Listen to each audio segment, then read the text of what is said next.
Welcome to the third edition of the Dutch Design Week Digital Wednesday. Some of you I've seen before, welcome back. For some of you, this might be the first time, so welcome as well. And we also have people joining in from the live stream, so hi guys, joining from wherever you are. I hope you're as excited as I am for a really inspiring evening. We have a lot of really cool speakers lined up for you tonight. So without further ado, I would like to introduce the very first speaker. His name is Klaver. He's joining us from Build in Amsterdam. And he is a creative director and the founder of Build in Amsterdam. And what he does with Build and his colleagues is he tries to fight what he calls e-commerce sameness. So if you think about it, a lot of the websites that you go to buy clothing or bol.com or Amazon, they all kind of look the same, right? So if I ask you to imagine where the shopping cart icon is, it would be in the top right corner, right? So what he tries to do with his team is create as what he calls digital experience platforms where the users can interact with a brand and really interact with it in such a way that they remember it and that they still meet all the performance KPIs that the crazy marketers really like. But what does that look like, and for what brands does he do that? So he does this, for example, for Ace and Tate, for Adidas, and for Suit Supply, and he's flying out all over the world to talk about how he does it, his success, which is great for him, but unfortunately for his parents, they have actually never seen him speak before. So tonight is a very special evening because he's brought his parents, they're in the audience. So please, I know all, right? So please give Dan a very big applause so that he can make his parents proud and enjoy the first speaker of the evening. Thank you.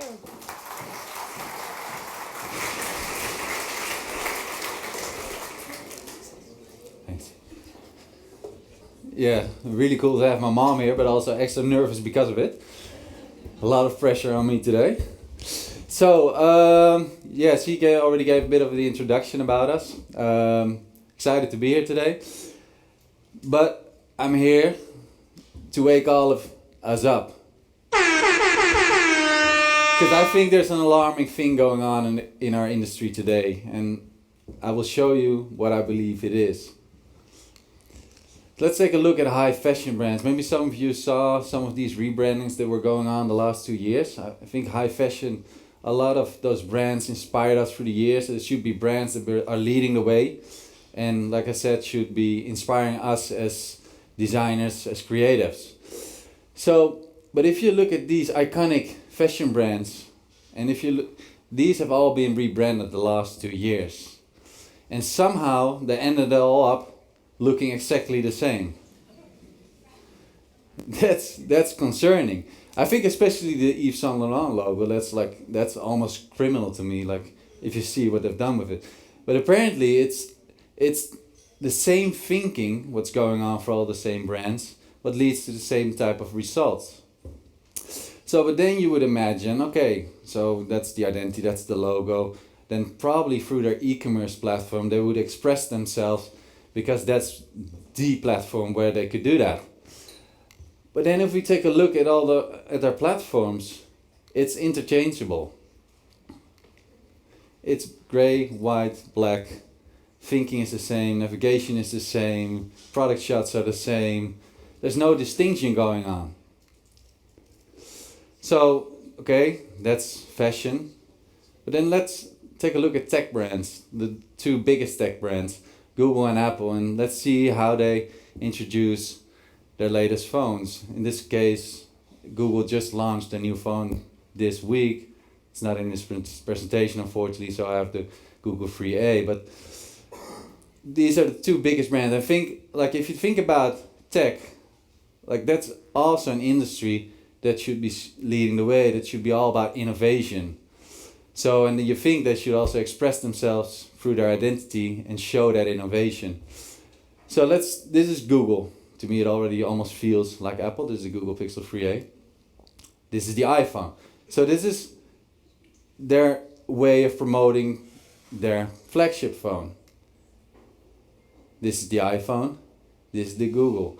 Like even the little blue button on the top is the same. The way the structure works for the site is the same. The way the casting is done, the branding, everything is almost identical. Like you can switch and you don't even know which brand it is. And these are the two biggest competitors. Like, that's strange, right? What's going on? So to me, it's also like, we call it like sameness. And where I want to talk to you about today is e-commerce sameness, because that's where, we're sort of seen as experts. So hopefully we are, because that's what you're expecting. So let's take a look on what's going on. So I know you want to just see visuals and stuff, and that's why I also had that cheesy alarm clock and saying like, oh, we need to wake up, because I'm gonna show you some numbers. And I know like that's, for a lot of creatives, that's kind of boring, but I think we needed ammunition. So let's take a look at the priorities of the brands today. The number one is growing revenue. Now you might think, but that's not that weird. This is the research from the last 5 years. Second is improving the experience of the customer. So, and the very bottom is their ability to innovate. So, and that's very concerning to me, that like, for me, like, brands should be all about innovation. Normally you start a brand because you want to do things differently and you want to show that, and now somehow it's at the very end. And so we're only asking nowadays consumers what they want. So we're so customer focused. And I think that's always a problem. But then you think, okay, hey, but if we're so customer focused, doing all that testing constantly, asking consumers what they want, then probably the customer experience ratings go up, right? So let's take a look at that. Can you see it actually? These slides are black normally, so you can see all the numbers and stuff, but it's a bit hard to see now. But like, if you take a look, almost everybody is stuck in being okay, 70%. And a lot of them are also doing poor. So 85% is doing very poor to okay. And they're also stagnating. So the last 5 years we've been optimizing the user experience, and somehow it's completely stagnated. And just 15% is doing good, and nobody is doing excellent. Now, if you ask me, like, hey, if I ask somebody like, hey, how are you doing? And he says, I'm okay, then I know there's something seriously wrong, because I want to hear you're good or you're excellent. So that's the alarming thing to me. But then let's take a look. If we're all being all that busy with user research and experience, and let's then take a look where buying decisions are based on, because they want to make more money, right? That is the number one thing that companies want to do. So how then you make money especially for e-commerce by focusing on where buying decisions are based upon. So 20% of buying decisions are based on logic, and 80% is based on emotion. But in my belief, we're almost only being busy with optimizing the logic, and we're not tapping into the emotions on e-commerce. So, but then you may ask, like, okay, but how do you tap into emotion? In my mind, you do that through branding, because branding is creating an emotional connection between the brand and a person. So, and I think that sort of is where it goes wrong in our industry. Because if I look at a lot of our competitors, they don't have that much clue about branding. Most of, like, in e-commerce in the beginning, like, it was IT type of company because it was something very complex, and they don't have that branding and design in their DNA. So I think that's why you also don't see that in the platforms. That's why it's being run by numbers. But also, if you look at the brand side, there it also started wrong, because again, it was something complex. So they gave it to the IT department. Then the IT department said, oh, but we have to sell stuff. So they got sales involved. And then you suddenly you've got a lot of targets in place, and that's all short-term thinking, what doesn't lead to long-term brand building. So, but let's take a look then at one great example. 5-6 years ago, the rebranding of Airbnb.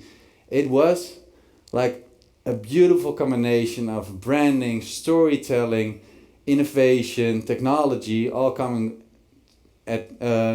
together at a platform.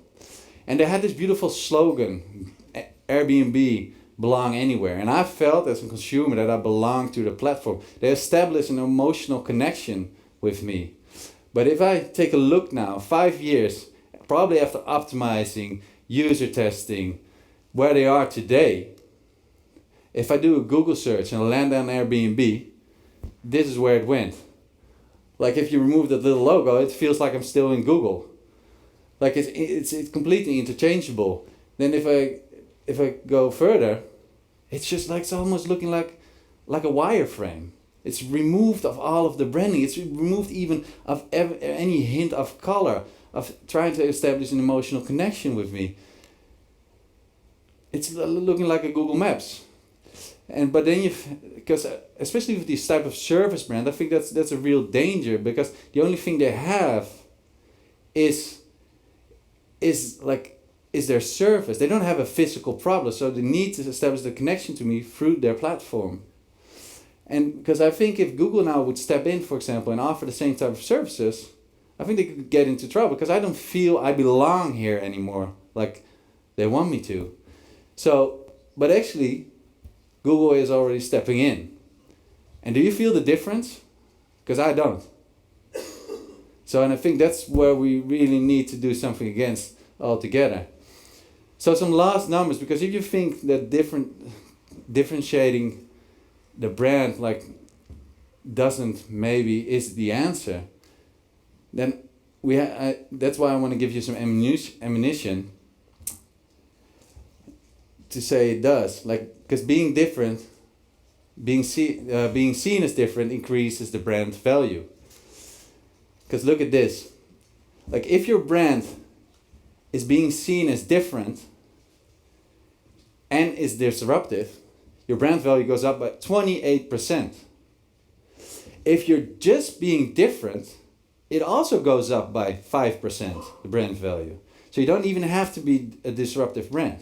But just by being different, it already goes up. And if you don't do it, look at that. You go down. And people will pay 20% more for brands they think are different.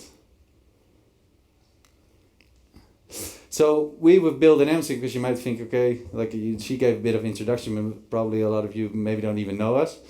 With Build in Amsterdam, we've been fighting e-commerce sameness from the start. We started now 6 years ago, and we saw this already happening back then.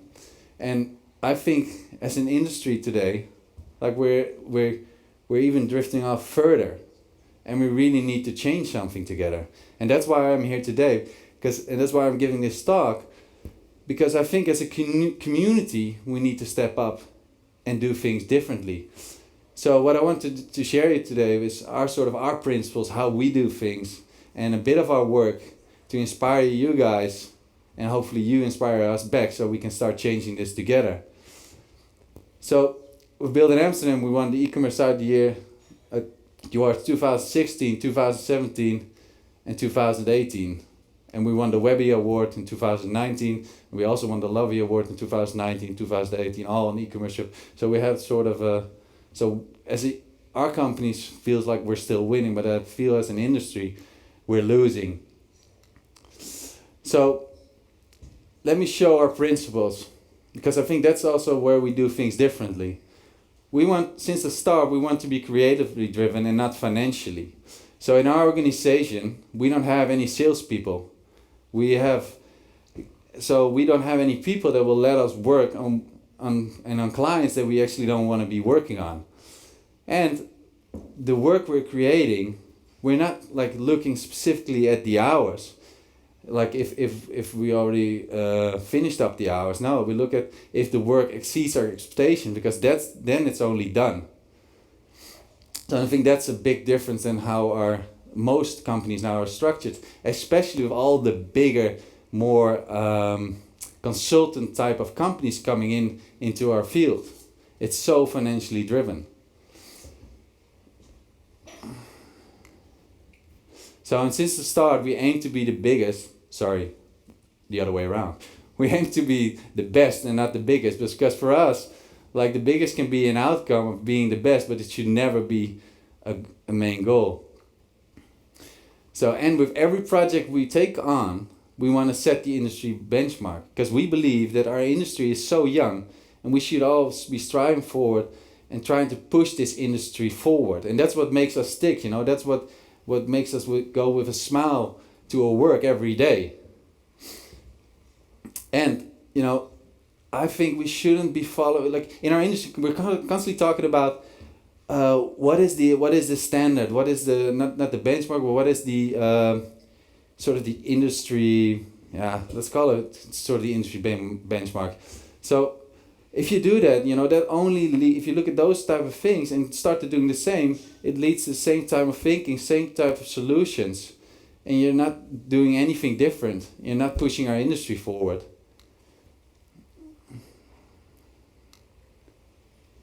So, and we think in brands and not website. I think that's a big difference as well. So we constantly, we do this by combining strategy, branding, and e-commerce. So, and I think that's really important, because we see e-commerce, and then I'm not talking about the multi-brand stores, but especially the mono-brand stores, where we see that e-commerce should just be one experience. We call it that we're creating digital flagship stores, because if I look at the physical world, then I see that their flagship stores are awesome experiences. But when I then visit their online shop, everything is just optimized for conversion.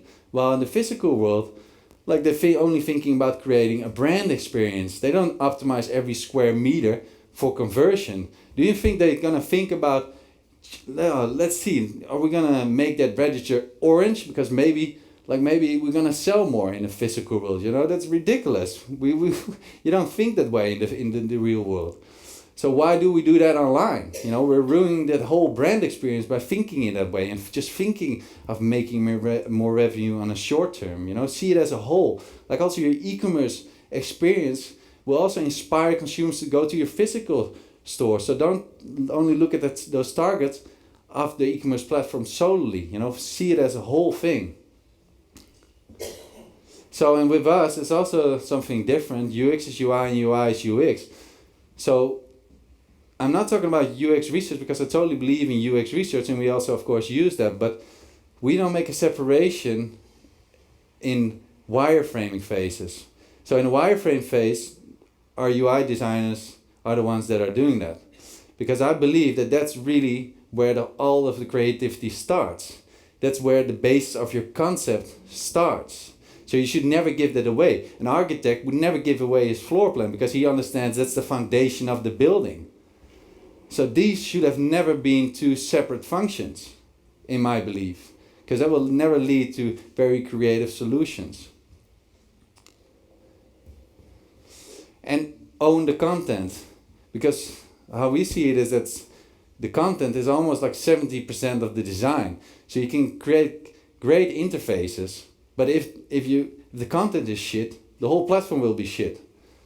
So then it's a waste of your time almost, you know. So you have to control the content, and not only like the visuals, the videos, also even the copy, the text, because text writing is also such a big part of design, like how the headlines are structured, etc. And another thing that I kind of hate is the minimal viable product. Like in our book, it's the most valuable product, because you only have one time, you can only make a first impression once. And with a minimal viable product, you actually just throw out sort of a shit website, and you're going to try to learn from it. Well, I believe that it's in all the details that make something go from good to great, and it's in the details that will make something work or fail. So let me show you just a few examples. This is a short trailer. Oh, I'm running way over time. I made a really dumb mistake that I made a change in my whole presentation yesterday evening, so they haven't rehearsed how long it is, and I'm noticing I'm going over time. So sorry for that. But this is a bit of a work.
I will run you quickly, try to do it quickly, because it's through a few of those cases, just a bit more in depth. So the first one is the Frans Hals Museum. So the Frans Hals Museum sort of got married, like the old museum, like the contemporary art museum with the old heritage art museum. So they're gonna have exhibitions where old sort of meets new. And that was and then Kessels Kramer made a very inspiring concept where old literally meets new in their campaigns, and also the colors. So we used that same thinking for the online platform. Everything is sort of split in two, and every animation is also having that split. Like from the platform on, you can immediately buy the products, because you maybe think like e-commerce, like is a museum e-commerce. They have tickets to sell, so in our mind that's also a digital trade, so that's e-commerce as well. So if you scroll further, then we use that same split screen to immediately that you can explore the art. So, and normally like museum websites have a lot of white in them. Like we gave the challenge to ourselves not to use white at all, just to be different. So, and then for the mobile menu, we came up, we thought like, why not doing it as in apps? Like, why do we still have always those menus on top? And the interesting thing is, like, this is the most tappable area, because with your left thumb and your right thumb, you can reach this very easily, much easier than the top. So, and the interesting thing here as well, it changes color while you scroll, so it hints like that there's something there. And like on the website, on the desktop version, we have those quick links to all the things you want to need, like tickets, search, where the location is at, and that can also be nicely done at the bottom. So it's a completely different way of thinking about the menu for mobile, because especially mobile, of course, is very, very important for a museum, but actually for every brand nowadays. So they also wanted to have a much younger target audience, Frans Hals, because we're in Dutch, I don't know the English word, but we're vergrijzing. So especially for museums, that's a concern.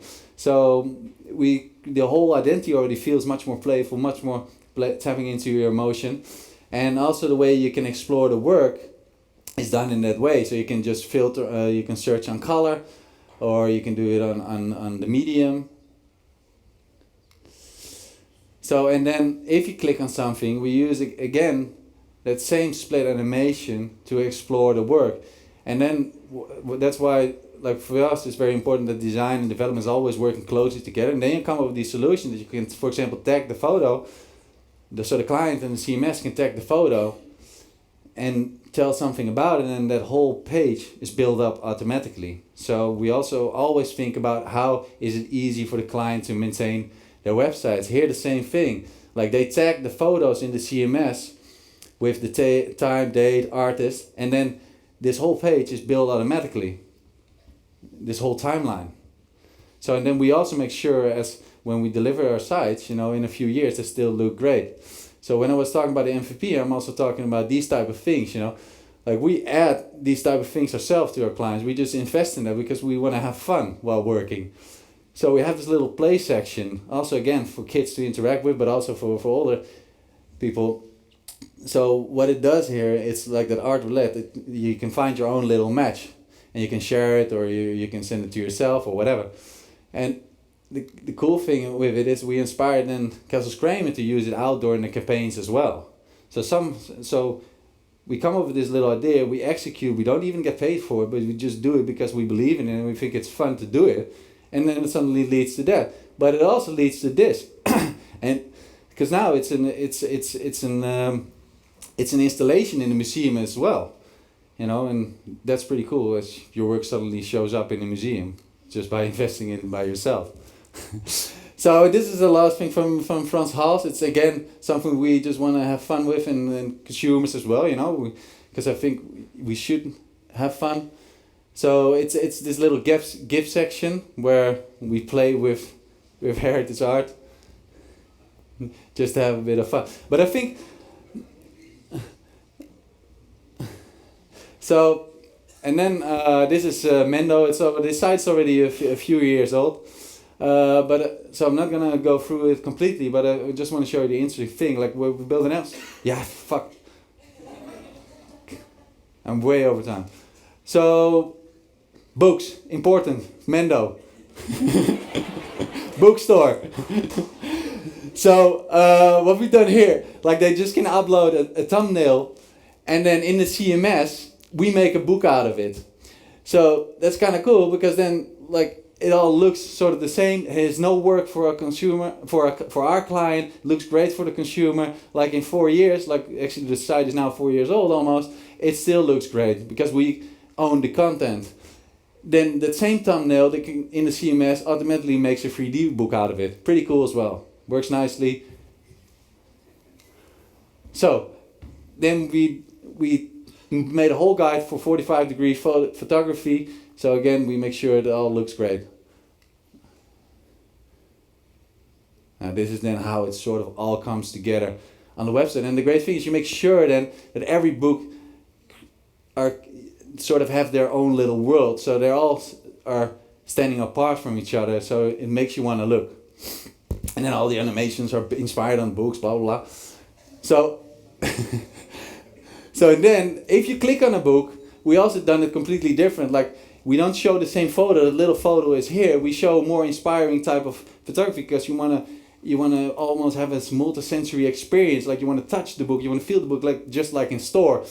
But the buying button is not like here. It's in the middle. And the great thing with that, if you scroll, it scrolls a bit slower than the rest. So it's longer in your screen, so it makes you want to click. So, and then we have this beautiful page per book. It's really cool, and you can constantly buy it if the calls to action. I'm gonna skip it. Sorry for that. And then how big is this? Because all the books are the same size on the overview. And then we compare it. You can compare it with a pizza or an apple or whatever you want. Handy and a bit of fun. I don't have time for that. I'm gonna skip it. Huh? I'm just gonna do a bit of studio, but otherwise. Sorry, I wanted really because Asian Tate is really cool. Like it's not even live yet, and I wanted to show our newest thinking. Yeah, hopefully, like again to inspire you guys. And yeah, can't show it anymore. So this is but you can choose who wants to see Frans Hals or Studio Job, or who wants to see Asian Tate. Like who wants to see Asian Tate? Who wants to see Studio Job?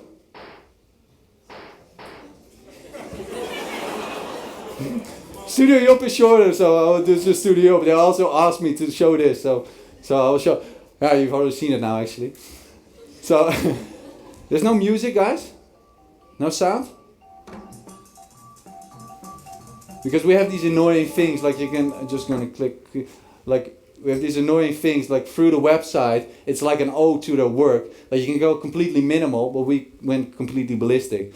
Like we just use their work and expressed it on the website. Like here you can shoot, like we need sound, like and then it constantly goes faster and makes you want to shoot more.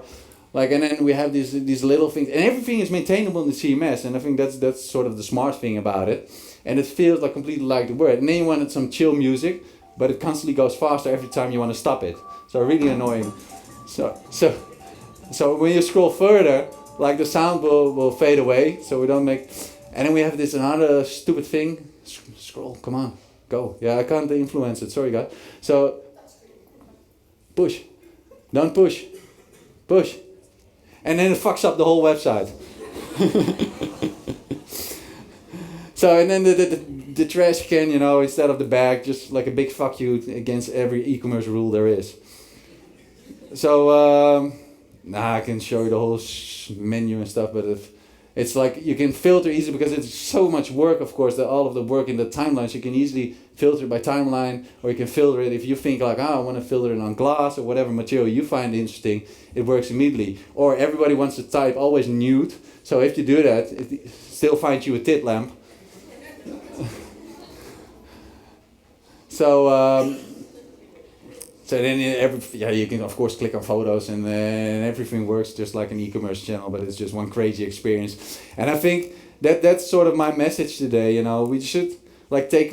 Yeah, this is an it makes you want to read it, right? So it sort of has a function as well, and that's what we're always working on.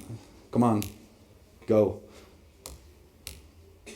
So one last thing, I think as a community, we should have fun again. And people spend 25% of their lives online right now. You can see that almost as pathetic, but it's just reality. So I think as a community, we need to make sure those people have the most fun and the best experiences while they're online. So it's up on us to take the control back again and let us not be run by numbers, but fight for your ideas and fight for bold ideas and inspire each other. So let's fight e-commerce together.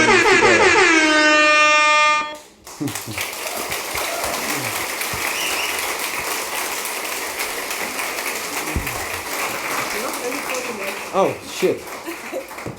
Thank you, Dan. I feel really bad for kicking you off the stage. I can tell you really wanted to finish your story. For the Dutch people, you may know the filmpje Mand. That's kind of my, I was thinking inside, okay, Mand. But does anyone have a question for Dan? I will throw you this funny little thing. You can talk into it like a microphone, and then he can answer. If there are no questions, we'll move on. Okay, here you go. Is this a microphone? Yeah. That's on. Yeah, so I was wondering if you were saying you were acting now in the same field as consulting brands or like consultant agencies are doing. Do you work actively with the brand on the branding when you do these crazy web shops? Or yeah, no, definitely. Like we. That's why I say we combine strategy, branding, and e-commerce. So sometimes it starts just like people, like for Adidas, for example, it's something I haven't shown, but we're working on the redesign of Adidas.com. And then it sort of starts with the online environment, but actually it's almost like we're creating a whole digital design language for Adidas. And for Frans Hals, Kelsey Kramer made it identity and extended to online. That identity, but often with the other things you see, for example, Studio Job or Mendo, we really start from strategy. We do the whole brand identity and then translate it to the e-commerce platform. Isn't it the same thing? We built this huge brand book. The National Airport done the same thing. So we do it all. Because I think it's like we really want to combine that on and off, bridge that gap between on and offline. I think that's why it's so important to do that all. Thanks. Thank you. Okay, if anyone has any more questions for Dan later, he will be around for drinks. So please give him one more round of applause. Thank you.